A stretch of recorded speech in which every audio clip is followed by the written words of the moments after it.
भामेर के इस गुफा में विराजित चिंतामणि पारसनाथ भगवान देखते ही मन प्रमुदित हो गया। परीक्षा तो उन्होंने मांगी तुंगी से चले थे, तभी से लेना शुरू कर दी थी, लेकिन आचार्य गुरुवर का ऐसा आशीर्वाद कि बस चलना है और वहाँ पर जाकर अपना एक श्रद्धा का, समर्पण का एक छोटा सा अर्घ्य समर्पित करना है। ऐसी भावना के साथ में ही दोनों चल पड़े। और आज इस भामेर, जिसका नाम तो बहुत सुना था, लगभग 350 गुफाएं, ऐसी बड़ी बड़ी 350 गुफाएं हैं जिनमें 100 200 मुनि महाराज जी एक साथ बैठ सकते हैं। निश्चित रूप से जब 10 हज़ार 12 हज़ार साधुओं का संग होता था तो ऐसी गुफाओं में उनका विचरण होता था। आपके नगर में उनके आने का काम ही नहीं ना, वो तो 15 दिन में 5 दिन में कौन से महाराज जी उठ रहे हैं, कौन से महाराज जी नहीं उठ रहे हैं। कभी कोई महाराज जी उठ गए, कभी कोई महाराज जी उठ गए, जिनको आहार लेना है तो उठ रहे, नहीं तो इन्हीं गुफाओं में। जब अभी ऊपर गया तो देखा अंदर कितनी गहराई तक है कोई पता ही नहीं। और यहाँ जब चिंतामणि पारसनाथ भगवान के आज गणेश जी जो यहाँ पर सेवा करते हैं, उनसे बहुत सारे अतिशय सुने, मांगी तुंगी के अतिशय भी आप लोगों ने सुने हैं। इसी प्रकार से यहाँ के अतिशय भी बहुत हैं और ऐसे ऐसे अतिशय सुनाए उन्होंने। अभी एक अतिशय तो ऐसा था, पिपलनेर, यहाँ पिपलनेर है ना पास में, इनके परिवार में एक का विवाह नहीं हो पा रहा होगा, तो इन्होंने बोला कि नहीं, आप यहाँ पर कोई चीज़ का त्याग करो। एक बात बता दूँ, यहाँ पर जो नॉनवेज करता है, इन लोगों ने बताया और गांव वालों ने मुझे बताया कि जो मांसाहार करता है वो इस पहाड़ पर चढ़ ही नहीं पाता है। इस पहाड़ पर वो नहीं चढ़ेगा, नीचे से ही चला जाएगा, इस गुफा तक नहीं आ पाएगा। अन्य गुफा की बात तो आप छोड़ो। इसलिए भले ही आर्कियोलॉजी ऑफ डिपार्टमेंट के अंडर में यहाँ की कुछ गुफाएं और ये आ गई, लेकिन फिर भी वहाँ तक वही पहुँच पाते हैं जो शुद्ध शाकाहारी होते हैं। ऐसा यहाँ के लोगों ने, स्थानीय लोगों ने बताया। अभी तो आज कुछ ही गुफाओं का अवलोकन हम कर पाए और यहाँ के पारसनाथ भगवान के चरणों में जब हमने सामायिक की तो निश्चित रूप से यहाँ अनेकों मुनि महाराज, एक नहीं कई मुनि महाराजों ने तपस्या करके इस धरा को परम पवित्र किया होगा। उनकी वर्णनाएं आज भी महसूस होती है। यदि अपन बैठते हैं और जब ध्यान लगाते हैं तो उनकी वर्णनाओं को अपन को भी महसूस होता है कि निश्चित ऐसे शांत स्थान पर आकर बैठने से बड़ा ही आनंद आता है, आनंद आता है। तो ये भामेर जो है तीर्थंकर लेणी में भी वहाँ नीचे थी गुफाएं, वो नदी के अंदर, और ये पहाड़ के ऊपर है। और भी बहुत सारे अतिशय, जैसा कि आप जानते हो कि संसारी प्राणी होता है, अनेकों उसको कष्ट विपदाएं होती है। वीतराग प्रभु कुछ लेते देते नहीं है, ये और बता दूं, लेकिन उनके चरणों में आने से, अपनी श्रद्धा को समर्पित भाव से उनके चरणों में नमोस्तु करने से, जैन तो छोड़ो, जैनेतर लोगों ने भी यहाँ से बहुत कुछ प्राप्त किया है और कर सकते हैं। इसलिए आकर अपना निश्चित रूप से अर्घ्य समर्पित करें। ये कोई छोटे मोटे महाराज नहीं, छोटे मोटे भगवान नहीं, यहाँ पर अनेकों अनेकों रिद्धिधारी मुनि महाराज जी भी आए होंगे तभी। और ये गुफाएं हमें तो लगता ही नहीं, ऊपर जब गए तो वो मानव निर्मित नहीं लगती, ऐसा नहीं लगता है कि मनुष्य ने बनाई हो। आप जिसमें 1000 आदमी एक साथ बैठ जाएं, ऐसी गुफा मनुष्य कैसे बनाएगा बताओ, बोलो कैसे बनाएगा? वो तो देवता लोग ही उसको बनाए होंगे और देवताओं के द्वारा ही इनका सबका निर्माण हुआ होगा, तभी जाकर होता है। अन्यथा ये अभी तो जैसे अचंबा जैसा ही लगता है कि इतनी सारी, इतनी बड़ी बड़ी गुफाएं कैसे यहाँ पर, और वो भी ऊंचाइयों पर, जहां चढ़ना ही मुश्किल है। क्रूरी जनना भव बीजान क्रूरी जनना राजाद्या सया मुपजता यस्य ब्रह्मार्वा विष्णुर्वा हरो जिनोवा नमस्तस्मै हरो जिनोवा नमस्तस्मै। बोलिए भगवान वीतराज श्री रामचंद्र जी की, बोलिए वीतराज भगवान हनुमान जी की, बोलिए परम उपकारी आचार्य गुरुवर विद्यासागर जी महामुनिराज की, पूज्य मुनि श्री 108 दुर्लभ सागर जी महाराज की।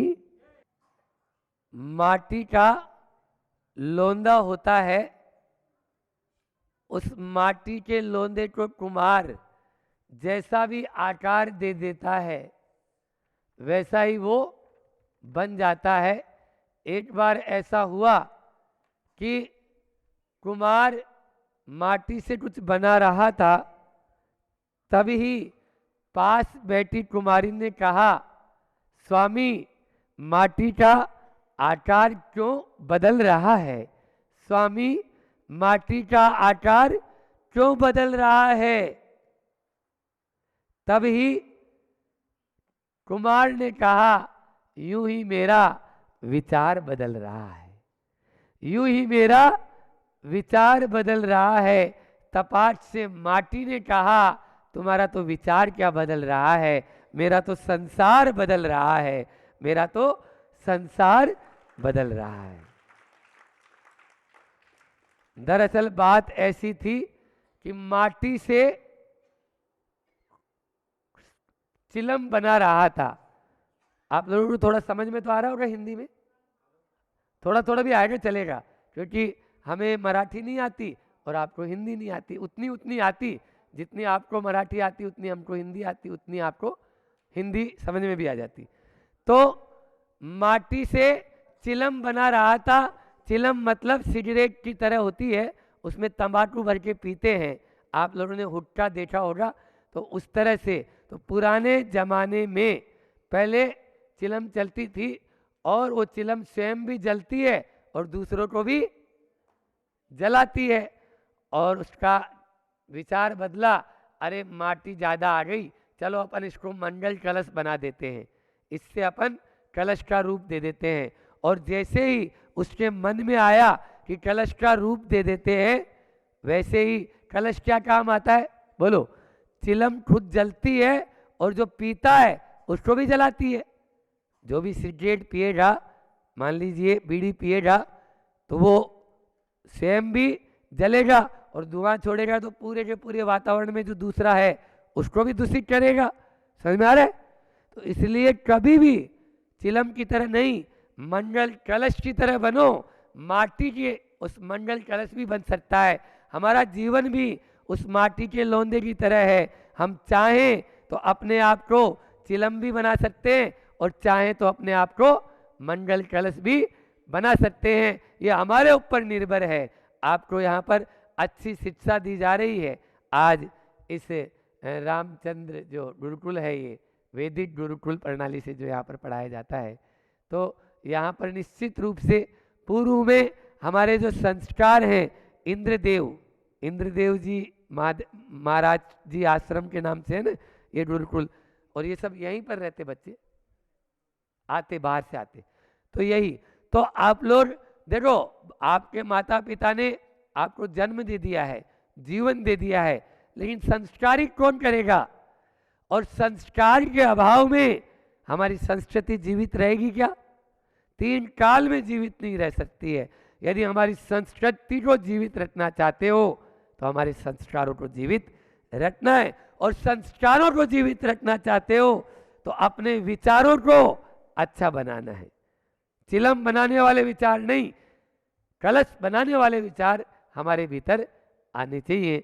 आज अभी हम लोग पारोला में प्राण प्रतिष्ठा, जो जिसको आप लोग बोलते हैं, मूर्ति में भगवान बनाया जाता है।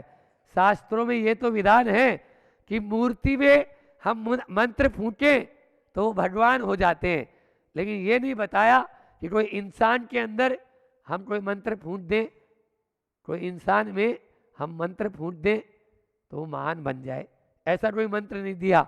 महान बनने के लिए आपको अपने व्यक्तित्व को महान बनाना होगा। व्यक्ति का जन्म होता है, व्यक्तित्व का नहीं। क्या बोला मैंने? व्यक्ति का जन्म होता है, व्यक्तित्व का नहीं। जैसे राम का जन्म हुआ वैसे ही रावण का जन्म हुआ, जैसे ओसामा का जन्म हुआ वैसे ही ओबामा का जन्म हुआ, और जैसे कंस का जन्म हुआ वैसे ही श्री कृष्ण का जन्म हुआ। राशि भी देख लो, एक ही है, कंस और कृष्ण, राम और रावण, ओसामा और ओबामा, राशि भी एक है, लेकिन दोनों की करनी में एक का नाम लेना भी पसंद नहीं करते, उसके पुतले फूटते हैं। बोलो, कंस का नाम लेते हो? अभी क्या बोला आप लोगों ने? राधे राधे बोला ने? बोला? क्यों? श्री कृष्ण का सब नाम लेते हैं, लेकिन कंस का नाम, राम का सब नाम लेते हैं, लेकिन रावण का कोई नहीं लेते हैं। बहुत बढ़िया। इसी तरह से ओसामा का नाम लेते हो? बोलो, लादेन का, ओसामा बिन लादेन का, ओबामा का, सब लेते हैं, सब बुलाते हैं। क्यों? क्योंकि वे पूज्य हैं, आप सबके इस आदर्श हैं। इस प्रकार से किसी भी आप व्यक्तित्व को अपना निखार लाना चाहते हो तो अपने जीवन को उन्नत बनाओ, है ना? बुराइयों से बचाओ, व्यसनों से बचाओ। अपने आप में कोई व्यसन, देखो पौधा होता है वैसे वृक्षारोपण होना चाहिए। आपके यहाँ जैसे ही इस इंद्रदेव महाराज जी के इस आश्रम में आए, यहाँ की आबो हवा अलग ही प्रकार की है। क्यों? क्योंकि यहाँ का वातावरण पूरा का अलग मिलेगा। हाईवे पे पूरे वृक्ष अलग कर दिए, लेकिन यहाँ पर वृक्षारोपण है। समझ में आ रहा है? जब वृक्षों की छाया में बैठते हैं कैसा लगता है अपन को? अच्छा लगता है ना? धूप से व्याकुल हो जाए कोई और थोड़ी सी देर में वृक्षों की छाया में बैठ जाए तो कैसा लगेगा? ध्यान रखना, धूप छाया की तरफ वही व्यक्ति जाता है जो धूप से व्याकुल हो। जिसको धूप अच्छी लग रही है वो 3 काल में नहीं जाएगा, है ना? तो हमारा अभी अल्फाबेट यहाँ पर ये अंग्रेजी माध्यम से चलता है शायद, ये है ना, अंग्रेजी माध्यम चलता है। तो हम तो ये कहना चाहेंगे कि देखो, अंग्रेजी भाषा सीखने में कोई विरोधी नहीं है, यहाँ के पदाधिकारियों से भी और यहाँ के जो आप लोग पढ़ा रही हैं अच्छे, जो बढ़िया से, क्योंकि अंग्रेजी भाषा सीखो, क्योंकि हमें देश में खड़ा होना है। लेकिन भाषा से मेरा विरोध नहीं है, पहले अपने दिल और दिमाग में अच्छे से बैठा लेना। लेकिन हम माध्यम दूसरे को नहीं बना सकते, मीडियम दूसरे को नहीं बना सकते। दूसरे के कंधे पर बंदूक रखना खतरे से खाली नहीं होता। वो यूं कर देगा तो बोलो उसी दिन आपका, और जिस दिन से, क्योंकि आपने अभी आपको देंगे हम, यहाँ पर लाया है क्या तुम? अभी ले आना। लॉर्ड मेकाले ने 1835 में यहाँ पर आकर किस प्रकार से हमें गुलाम बनाने की, कि भारत की रीढ़ क्या? भारत की रीढ़ रामचंद्र, इंद्रदेव, गुरुकुल, ये भारत की रीढ़ है। इसको तोड़ दो, बस इनको तोड़ दोगे तो भारत अपना गुलाम हो जाएगा। ये संसद, ब्रिटिश संसद में 10 जून 1835 में भाषण दिया गया है, सुन लो। वहाँ का भाषण, वहाँ का दिया हुआ भाषण है। उसने यही बोला कि जब तक गुरुकुलों का नाश नहीं करेंगे तब तक हम भारत को गुलाम नहीं बना पाएंगे। उस समय 7,30,000 गांव और 7,30,000 गुरुकुल थे, उनको तहस नहस कर दिए और कॉन्वेंट प्रणाली लाके भर्ती कर दिया। और उसमें भी जब भेजते नहीं थे तो उन्होंने कानून लगाया, जो सरकारी कर्मचारी हैं उनको भेजना अनिवार्य है। लो, अब क्या करेंगे? सरकारी कर्मचारी हैं तो वो भेजेंगे अपने बच्चों को, भैया उसी में भेजना है। ये सब हमारे देश को लूटा जा रहा है। बिल्कुल, आप ये समझिए बच्चों। बोलो, भारत को इंग्लिश में भारत बोलना चाहिए, दूसरा नाम बोलना चाहिए? आपका नाम क्या है बालक? बोलो। रितेश, बहुत बढ़िया नाम है। तो रितेश तो हमारे महाराज जी का नाम था, तुमने कैसे ले लिया भाई? पहले समझ में आया? ये रितेश से दुर्लभ सागर जी हो गए। आज आप लोगों को दुर्लभ यानी जो वाणी अभी सुनने को मिल रही। पहले पूर्व में अवस्था में नाम था। अब रितेश की इंग्लिश में नाम लिखेंगे तो रितेश ही लिखेंगे ना, बोलो ना उसको। चलो थोड़ा वो चेंज कर दें, हितेश कर देते हैं, हितेश, एच लगा देंगे आर की जगह, चलेगा? और यदि हम आवाज देंगे ए हितेश भाई इधर आओ, तो तुम आओगे? नहीं आओगे। क्यों? क्योंकि आपका नाम रितेश है। लेकिन आज दूसरे नाम को, हम अपनी माँ को गाली नहीं बकेंगे और हम अपने मुख से उस नाम को नहीं बोलेंगे जो आई पर है ना। आई पर जो नाम है वो नाम गाली है। आप उठा के देख लीजिए 786 नंबर के पेज पर ऑक्सफोर्ड यूनिवर्सिटी की आज से 20 साल पहले की जो डिक्शनरी है उसमें 3 अर्थ उसके दिए गए हैं। दकियानुसी विचारधारा के लोग वो कहलाते हैं आई वाले। फिर उसके केमिकल पर्सन, क्या आप केमिकल पर्सन है क्या? बोलो ना, बोलो हाँ भर दो या तो। और उसके अलावा मतलब आपका जो है ओल्ड फैशन लोग, मतलब ओल्ड मानसिकता के लोग, क्या आप पुरानी विचारधारा के लोग है क्या? ये 3 अर्थ दिए हुए हैं और आज भी हम उसको ढो रहे हैं। आप लोगों को आज तक मालूम है क्या? बोलो, शिक्षिकाओं से पूछना चाहता हूं, मालूम था ये आपको? लेकिन महाराज जी से मालूम चला लो, क्योंकि भारत मेरी माँ है, मुझे उसकी रक्षा करना है। इसलिए समय अपना टाइम कम है, नहीं तो हम तो आपको पूरा अभी आएंगे सोने की चिड़िया और लुटेरे अंग्रेज, मेरे पास पुस्तक रखी हुई अभी आपको दे दूंगा। और उसके अलावा हमारी मातृभाषा, हमने एक पुस्तक निकाली थी जिसकी 2 लाख से अधिक प्रतियां हमने भारतवर्ष में वितरित कर दी है हमारी मातृभाषा की। आप मराठी में बोले कोई मुझे वो नहीं है, लेकिन ये हमारा, इसी प्रकार भारत को भारत बोले, दूसरा शब्द कुछ भी न बोले। इंग्लिश में भी वही बोले, आप इंग्लिश मीडियम में पढ़ाओ कोई बात नहीं, लेकिन इंग्लिश में वही नाम तो बोलेंगे अपन, दूसरा कैसे बोलेंगे? इसके अलावा यहाँ पर गौशाला, जैसे ही अंदर आए तो गाय हमारा दर्शन करने लग गई। मैंने बोला हमारा तो जीवन सार्थक हो गया, गाय ने हमें देख लिया और हमने गाय को देख लिया, दोनों का जीवन सार्थक है। पहले के राजा महाराजा को दर्शन कराया जाता था गाय का, और आज दर्शन नहीं कराया जाता, कत्ल खाने में काटने के लिए भेज दिया जाता है। बोलो, ये तो मैं इंद्रदेव महाराज इस आश्रम को साधुवाद देना चाहूंगा कि आज इतना बड़ा गोवंश यहाँ पर पालन हो रहा है और उनके माध्यम से शुद्ध यहाँ पर दूध, घी और दही की जो नदियाँ पहले बहती थी वो यहाँ पर अभी भी है, वो है। ये तभी हो पाएगा जब अपन गौ रक्षा का ये अभियान आगे तक कर पाएंगे इस गुरुकुल के माध्यम से। हमारे यहाँ पर स्कूल शब्द भी हमारा नहीं है, ये और बता दूं, गुरुकुल शब्द हमारा है। विद्यालय शब्द अच्छा है, विद्यालय बोलो, गुरुकुल बोलो, लेकिन ये कौन सा कुल आ गया? बोलो, जिसको बोलना ही नहीं है। हर चीज में ही देख लो, आज अंग्रेजी का बहुत ज्यादा बोला वाला हो गया। हम ज्यादा तो नहीं बोलेंगे क्योंकि आप लोगों ने हमें सम्मान पूर्वक यहाँ बैठाया है, तो हम ऐसा नहीं कि आपका अपमान करने के लिए यहाँ बैठे हैं, लेकिन जो हमारा गौरव था उस गौरव को तो याद करना है ना। हम भारत विश्व गुरु था, विश्व गुरु है और विश्व गुरु रहेगा, कोई इसको मना नहीं कर सकता है। हाँ, कोई भी नहीं कर सकता है। इसलिए विश्व के हम जब गुरु हैं तो हम दूसरे को क्यों देखें?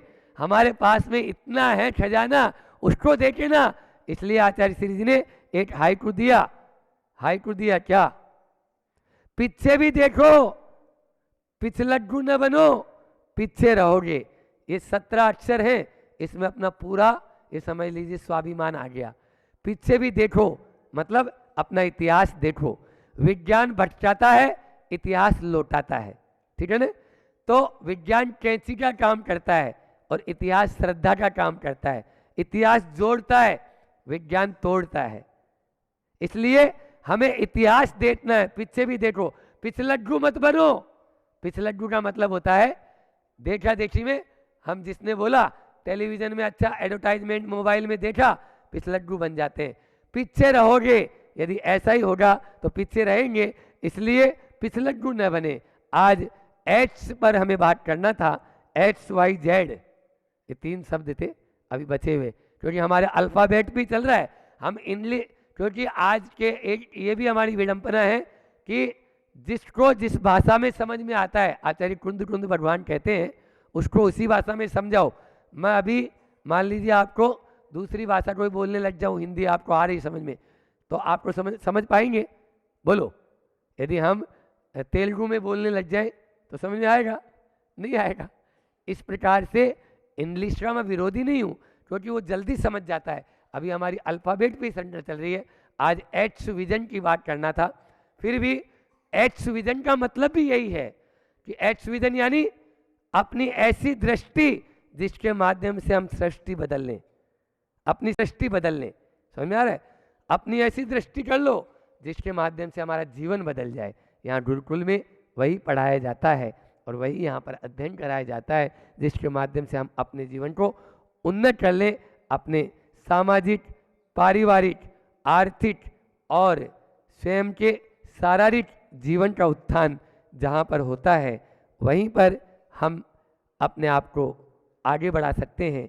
इंद्र का मतलब ही यही होता है, अपने मतलब यानी समझ लीजिए इंद्रियों को वश में रखने वाला। इंद्रियों को जो वश में रखेगा वही तो इंद्र बन पाएगा, अन्यथा इंद्र कैसे बनेगा? मन और इंद्रियों को वश में नहीं रखेंगे तो 3 काल में नहीं बन सकते, और 3 काल में हमारा विचार अच्छे नहीं हो सकते हैं। अपने विचार अच्छे हों, हम अपने जो आदर्श हैं उनको ही फॉलो करें, उनको ही अपने जीवन में अपनाएं। दूसरों की ओर देखने की ज़रूरत नहीं, हमारे पास बहुत कुछ है, उसी को अपने जीवन में आगे आगे और बढ़ाएं, तो ही हमारा जीवन में कल्याण हो सकता है। यहाँ पर जो भी आपके कार्यकर्ता और जो शिक्षिका वर्ग यहाँ पर बैठा हुआ है, उनसे भी यही कहना चाहूँगा कि वो बच्चों के सामने उसी चीज़ को अपन को प्रस्तुत करना है कि बच्चे देखने से बहुत जल्दी सीख जाते हैं। समझ में आ रहा है ना? हम जैसा बर्ताव करेंगे वैसा ही तुरंत सीख जाएंगे, तो अपना आप ही अपने जैसे बर्ताव बना लेंगे, वैसा ही इनका व्यवहार हो जाएगा। सबका व्यवहार अच्छा बने, सबका बर्ताव अच्छा हो और सब उस उन्नति को प्राप्त कर सके, इसी भावना के साथ मैं अपनी वाणी को विराम दूंगा। अहिंसा परमो धर्म की आचार्य गुरुवर विद्यासागर जी महामुनिराज की। अगर आप अपने जीवन में शांति का अनुभव करना चाहते हो तो त्याग कर दो, नहीं करना हमें दुख संदोह भागित्वम संयोगादि तेजम त्यजामेनम ततस्सर्व मनो मतलब मन से भी त्याग करना पड़ेगा। मैं वचन से तो बोल रहा हूं, मैंने छोड़ दिया, वचन से नहीं, काय से नहीं, अंदर मन से भी जिसका त्याग होगा तभी वो दुख के संयोग से बच सकता है। आचार्य भगवान कहते हैं हर संबंध पीड़ा को साथ लेकर आता है। जितने संबंध बने हैं उस संबंध के बाद में पीड़ा लिखी ही है। देख लो आप, पति और पत्नी का संबंध हुआ, कितने सुखी रहे वो, पल पल पर पीड़ा लिखी है कि नहीं? बोलो तो सही, आप तो अनुभवी हो, हमने तो अनुभव भी नहीं किया, आप लोग तो अनुभवी हो ना। पीड़ा तो लिखी ही है, लिखी है कि नहीं पीड़ा? तो जब जब भी संबंध होगा उस संबंध पीड़ा लेकर ही आता है। हर संयोग के भाल पर दुख का चोला होता है, हर संयोग के भाल पर दुख का चोला होता है। इसलिए संबंधों को जितना छोड़ोगे उतने ही कर्मों को तोड़ सकते हो, फोड़ सकते हो। तोड़ना है, मरोड़ना है तो वो संबंध छोड़ते चलो, वो संबंधों को विराम देते चलो। वो संबंध जब तक छूटेंगे नहीं तब तक आप नहीं बनोगे। इसलिए मैं हमेशा कहता हूँ कि कम से कम अपने आप में आने के लिए हम आधा घंटा, 10 मिनट, 15 मिनट जितना होता है उतना सब कुछ छोड़ के बैठ जाएं। कुछ नहीं, मेरा किसी से कोई संबंध नहीं, बस इस शरीर के साथ हूँ और इस शरीर पर जितने वस्त्र हैं बस उतना है, बाकी मेरा किसी से संयोग नहीं, मेरा किसी से कोई व्यवहार नहीं। इतनी देर के लिए मैं सब त्याग करता हूँ, मात्र आत्मा की ओर जाता हूँ। इतना प्रयास तो करो, प्रयास नहीं करोगे तो कैसे काम होगा? हम चाह ही नहीं रहे, हम अंदर से इच्छा ही नहीं जागृत कर रहे हैं। तो जब हम अंदर से चाहेंगे नहीं, अंदर से इच्छा जागृत नहीं करेंगे तो बताओ कैसे कार्य हो सकता है? हो सकता है क्या कार्य?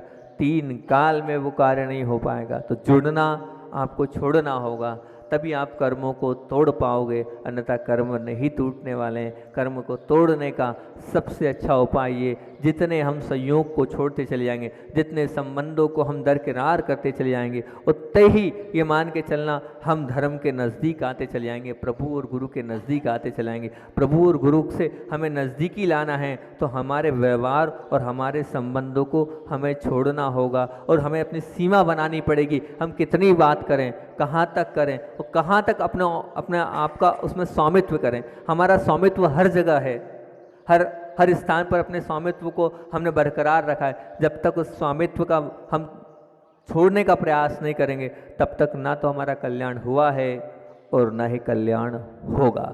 अगर कल्याण चाहते हो और कर्मों को तोड़ना और फोड़ना चाहते हो तो उस कर्मों के तोड़ने और फोड़ने का सबसे अच्छा उपाय है संबंधों को विराम देना। जब तक संबंधों को विराम नहीं दोगे तब तक कर्म नहीं टूटने वाले। विचार करना आप अपने आप से कि मैं कैसे धीरे धीरे उन संबंधों को छोड़ता चलूं, उन व्यवहारों को विराम लगाता चलूं। वो आप खुद कर सकते हो। वो आपके अंदर से जब आवाज़ आई कि मुझे उन संबंधों को छोड़ना है तब होगा। अभी भी बुढ़ापा आ गया है फिर भी उसके बावजूद भी उसका इसका आपके अंदर लगा हैगा। उसकी शादी करना है, इसका ये करना है, उसका वो करना है। अरे अपने बच्चे तो ठीक, अब आपको रिश्तेदारों के इसके उसके बच्चों में लगे हो तो क्यों संबंधों को आप बना रहे हो। संबंधों को तोड़ने का समय है। यहाँ जितने लोग बैठे हैं लगभग सभी लोगों को संबंधों के तोड़ने की उम्र है, ये जोड़ने की उम्र नहीं है। ये यहाँ पर जितने लोग बैठे हैं सभी को संबंधों पे तोड़ने की उम्र है, जोड़ने की नहीं है। वो जो धार के एक श्रावक आए थे आज हमारे पास, उनने कहा हमने सब कुछ छोड़ दिया महाराज जी और हम तो क्या बस अब लगे हैं प्रभु की भक्ति में लगे हैं। जहाँ जहाँ बोले हमने पूरे हर जहाँ विधान होते हैं 10 विधान ऐसे अटेंड कर चुके हैं अष्टानिका के और 10 लक्षण के शिविर अटेंड कर चुके हैं। पति पत्नी दोनों लगे हैं, तोड़ने में लगे हैं। ये तोड़ रहे हैं, ये तोड़ना है। जब तक आप नहीं तो घर तो है ही, घर गृहस्थी तो है, उस घर गृहस्थी में आप लगे रहोगे तो वो तो लगे ही रहोगे। लेकिन उस घर गृहस्थी के लगे रहने से आपके संबंध नहीं टूटेंगे और संबंध उल्टे जुड़ते चले जाएंगे। और जब तक संबंध नहीं टूटेंगे तब तक आपका कल्याण होना ही नहीं है। आप विचार करना मैंने कितने संबंध तोड़े हैं और कितने बनाए हैं, क्योंकि संबंध टूटेंगे नहीं तब तक हमारा कल्याण होगा नहीं। इसलिए टूटती है फूटती है कर्मों की लड़ी पूर्णिमा को सिद्ध भूमि मांगी तुंगी की पांचनाथ प्रभु की भक्ति करने से। और एक बात बताएं, बहुत सारी चीज़ें अभी शैलेश जी से यहाँ का इतिहास लिया, इतिहास को पढ़ा। तो इतिहास को पढ़ने के बाद यहाँ लगा कि पूर्णिमा से मतलब मात्र पांचनाथ भगवान का ही महत्व नहीं, क्षेत्र पर कार्तिक पूर्णिमा का बहुत महत्व है। कार्तिक पूर्णिमा का बहुत महत्व है। कार्तिक पूर्णिमा का महत्व ये है कि आपको हम बताएं, बहुत अच्छी बात यहाँ के इतिहास से संबंधित। अभी उस इतिहास को पूरा पढ़ रहे हैं, कल आपके सामने रखेंगे उस पूरे इतिहास को। आज तो अब समय नहीं है, इतिहास को पूरा आपके सामने रखेंगे। एक विशेष बात बताएं आपको हम कि यहाँ पर 2 चोटियाँ हैं, एक है मांगी और एक है तुंगी। ये जो मांगी और तुंगी 2 चोटियाँ हैं, हालांकि आपको मालूम भी होगा लेकिन सबको पता चल जाए, ये जो मांगी और तुंगी 2 चोटियाँ हैं, इन दोनों चोटियों में पहले हर वर्ष, पहले इसलिए बोल रहा हूँ कि अभी एक चोटी पर हो रहा है, एक चोटी पर नहीं हो रहा है, हर वर्ष यहाँ पर ध्वजारोहण होता था। जब कार्तिक पूर्णिमा होती है उस कार्तिक पूर्णिमा पर ऊपर दोनों जो चोटियाँ हैं उन चोटियों पर ध्वजारोहण होता था। और ध्वजारोहण होता था तो मांगी की चोटी पर तो अभी भी हो रहा है, तुंगी की चोटी पर 35 वर्षों से नहीं हो रहा है, वहाँ नहीं जा पा रहा है। तो उसकी परंपरा आपके सामने शेयर करूँगा जो मुझे पता चला, पढ़ने में भी आया पता। तो क्या होता है, यहाँ के आसपास जितने आदिवासी वर्ग हैं, जो रहने वाले लोग हैं, उनकी आस्था का केंद्र है। और वो लोग क्या करते हैं, 40 दिन तक वह घर गृहस्थी का त्याग कर देते हैं और जैसे साधु रहते हैं ऐसे साधु वृत्ति पालते हैं और भिक्षावृत्ति लेते हैं। भिक्षावृत्ति मतलब घर घर जाएंगे, जो सामग्री मिलेगी उस सामग्री को प्राप्त करेंगे, उस सामग्री को प्राप्त करने के बाद उसका वो भोजन बनाएंगे और सब कुछ छोड़कर 40 दिन तक सिर्फ भक्ति करेंगे। क्योंकि भक्ति की बात चल रही है इसलिए मैंने बोला, वो 40 दिन भक्ति में रहता है, उनका अंतरंग में उतर जाते हैं। और फिर उसके बाद उस 40 दिन में वो जो भी है उनको एक इंट्यूशन मिलता है कि हर जैसे आसपास के कोई किसी गांव से 50 लोग है, किसी गांव से 40 लोग, किसी गांव से 100 लोग, अलग अलग इस प्रकार से छोड़कर वो भक्ति करते हैं। भक्ति करने के बाद किसी एक व्यक्ति को इंट्यूशन मिलता है कि आपको अधिकार है, आप जा सकते हैं और ऊपर चोटी पर जाकर ध्वजारोहण कर सकते हैं। ऐसा एक व्यक्ति को इंट्यूशन मिलता है। तो यहाँ के पास में जो गांव हैं वहाँ पर जो केनिया भील है, उनको अभी तक 10 साल से इंट्यूशन मिलता आ रहा था।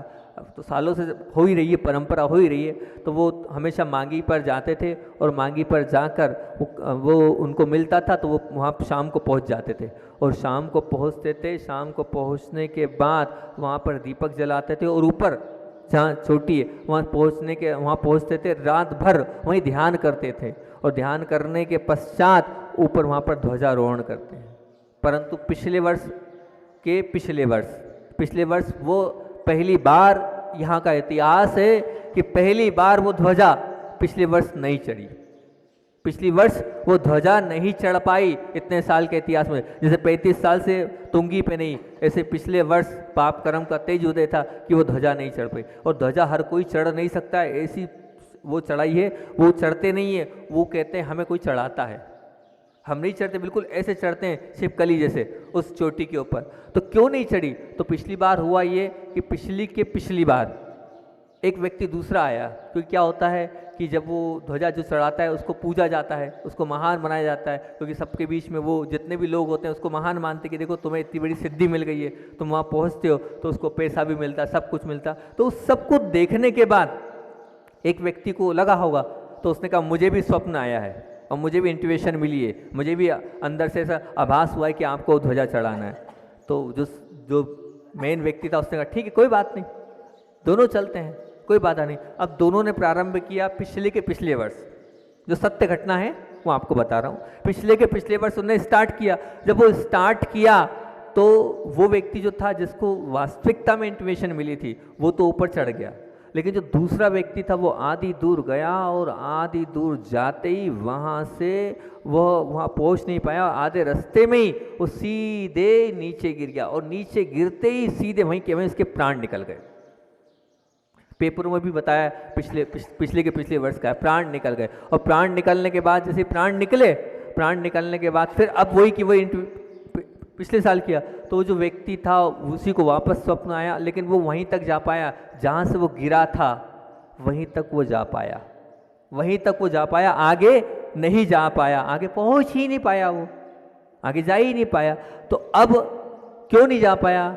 कारण क्या था कि एक व्यक्ति के झूठ से अब वो व्यक्ति का जो भी रहा हो, लेकिन आप ऐसी भक्ति करो कि जो ध्वजा अभी तक चढ़ते आई थी वो ध्वजा दिखती थी, इस वर्ष चढ़ी नहीं तो आपको दिख ही नहीं रही वो ध्वजा। ऐसी भक्ति करो, यहाँ आए हो कि जो ध्वजा हर वर्ष अभी जो मांगी पे चढ़ती थी वो चढ़ते रहे। वो जो भी वहाँ के यक्ष यक्षिणी देवी देवता हैं, जो भी जिस प्रकार से वो सहयोग करते थे, उस सहयोग से ही वो जो ध्वजा है वो ऊपर चढ़ती थी। चढ़े, अगले वर्ष वापस से चढ़े, यही भावना है हमारी। एक इतिहास आपके सामने रखा, और भी जो बहुत अच्छी अच्छी चीज़ें हैं, क्या क्या चमत्कार हैं, क्या क्या इसका और इतिहास है, वो आगे आपके सामने कल मैं रखूँगा। अंत में आचार्य भगवान का संस्मरण तो हम रोज़ सुनते ही हैं, उसको सुनाकर अपनी बात को विराम दूंगा मैं। आचार्य भगवान की बात केकड़ी की चल रही थी अपनी। केकड़ी में आचार्य भगवान वहाँ पर बार बार वहाँ आपको बताया था शमशान घाट में जाते थे। तो अब जब वे बार बार शमशान घाट में ध्यान करने जाने लगे तो जो दीपचंद जी पहाड़ियाँ हैं और कटारिया जी हैं, मिश्रीलाल जी कटारिया हैं, अमोलोक चंद जी पांड्या हैं, मानक चंद जी सोनी हैं, समाज के सब लोगों ने सोचा कि भैया ये आचार्य श्री तो रोज़ रोज़ जाने लग गए, कभी अष्टमी कभी चतुर्थी कभी रोज़ रोज़ इस प्रकार से जाने लगे, ठीक नहीं है। कल को कुछ हो गया तो पूरी भारत की जैन समाज अपने पर चढ़ जाएगी, क्या है ये, आप लोगों को तो रुकना चाहिए। अब सब लोगों ने सोचा, बिल्कुल कुछ एक दो युवा लोग उग्र हो गए, नहीं नहीं आचार्य श्री को अपन उठा के ले आएंगे, पर अब वहाँ अपने को नहीं रहने देना शमशान घाट में। और सब लोग जो है मन बनाकर चले गए। पर आचार्य श्री के पास जाते ही जो है सब ढीले पड़ी जाते हैं, उनको देखते ही किसकी क्या हिम्मत हो। फिर भी उनमें जो एक बहुत दीपचंद जी पांड्या थे, आचार्य श्री तो आँख बंद करे बैठे थे, बोलने की हिम्मत नहीं हुई। उनने एक स्लेट पर लिख के दे दिया कि पूरी समाज बहुत चिंतित है आचार्य भगवान, ये स्थान जो है निरापद नहीं है, आपसे विनम्र प्रार्थना है यहाँ से उठिए। अब सब लोग तो थे वहाँ पर और वो बड़े उससे गए थे कि आचार्य श्री को उठाना है। आचार्य श्री थोड़ी बहुत देर बाद उस स्लेट को देखा और उस स्लेट को देखने के बाद थोड़ी सी ऐसी मुस्कान थी, उस मुस्कान से जितने लोग आए थे सबके सब ढीले पड़ गए, नमस्तु किया और चल दिए। मतलब उनकी एक मुस्कान ऐसी थी कि उस मुस्कान से सब लोगों ने नमस्तु किया, चल दिए। वहाँ चाइसी को कोई टस से मस कर सकता है? हमारे गुरुदेव तो ठान लेते हैं वहाँ जाना है, वहाँ साधना करना है, वो करते हैं। कोई उन्हें पलटा नहीं सकता है, उन्हें कोई हटा नहीं सकता। बोलिए आचार्य भगवान विद्यासागर जी महामुनि राज जी की।